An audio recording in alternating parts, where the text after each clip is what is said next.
Maybe like us, you've heard people use the term action learning, and you've wondered whether it's as simple as it sounds or whether there's more to it.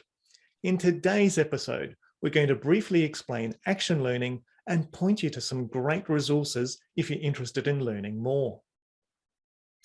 So we need to start by introducing you to Reg Revans, who actually developed the idea of action learning back in the 1940s. Revans studied astrophysics, and once he finished up, he ended up in Cambridge at the Cavendish Laboratory with Ernest Rutherford, a New Zealander, John, and Joseph John Thomson. Rutherford and Thomson were two of 5 Nobel Prize winners in the lab. So how amazing is that?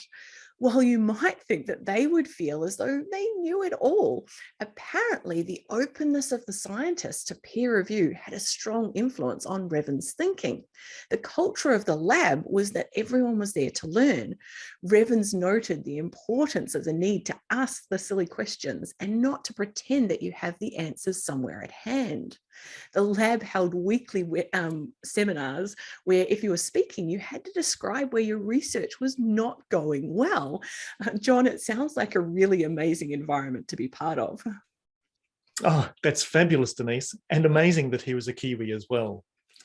In 1945, Revans took a job with the National Coal Board in the UK as a Director of Education, and it's here that he had to develop an education plan.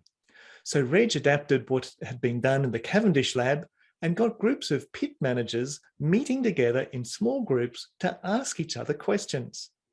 And in doing that, he helped them find their own solutions to the problems they had. Apparently, productivity increased by 30% in the coal board because of this approach, Denise. That's pretty cool, John. Revans worked at the University of Manchester and then established an action learning program in Belgium. He developed collaborative approaches to do this. In the 1970s and 80s, he wrote a number of books outlining the process of action learning as a means of helping people to learn with and from each other. He died in 2003. Also, fun fact, John, he was a long jumper and represented Britain in the Olympics in 1928, although he didn't get a medal placing. But at the British Empire Games in 1930, he won a silver medal in both the long and the triple jump. Wow, that's just so amazing, Denise.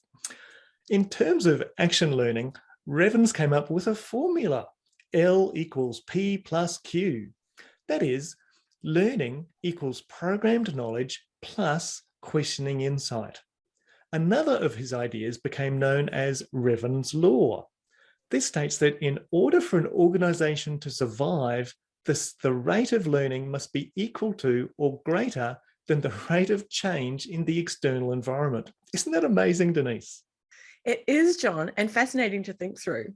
So what's the takeaway for us as enablers of change in this?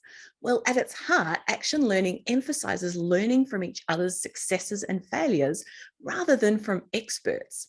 And it's been embraced by extensionists and used a lot in agricultural circles under a range of names, from participatory extension, participatory learning and action, farmer first, farmer networks, study circles, and peer-to-peer learning.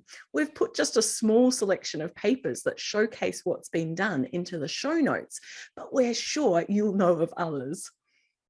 In Australia, action learning underpinned extension thought and training at Hawkesbury, at Western Sydney University, and then at the Rural Extension Centre at Gatton.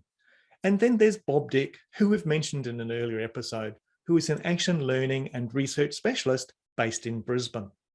We've added some of his resources into the show notes as well, since we think they provide some great ideas and give much more detail than we ever could in a short episode.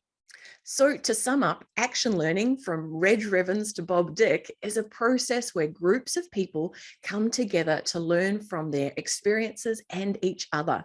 If you are keen to know where to start now that you have a bit of an idea of what action learning is all about, we recommend having a read of the resource developed by the New South Wales government we've listed in the show notes. This outlines some of the processes and practices we need to set up to put action learning into action. To briefly summarise, there are 5 steps to an action learning process once an issue has been identified. Step 1. We start with a brief introduction where the group member who identified the issue is given 5 minutes to describe the issue in more detail. The second step is where we explore the issue. Group members ask questions to explore the issue and the implications for action. In the third step, we define the problem. The group members make statements that seek to define the problem. Then the issue owner prioritizes these statements into a list and creates a question to ask the group. In the fourth step, we consult. In this step, group members offer ideas, solution, and/or advice. This enables the issue owner to identify any actions to implement. Actions should be specific and achievable. Finally, in the fifth step, it's evaluation. This is where everyone in the group has an opportunity to reflect on the process.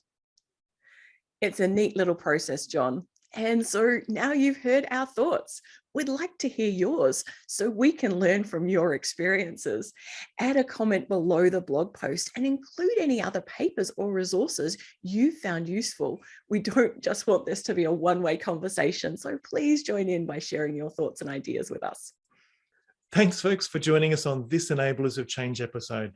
Remember to subscribe to our newsletter if you'd like to know when new episodes are available. And if you liked what you heard, please tell your friends so they too can join the conversation.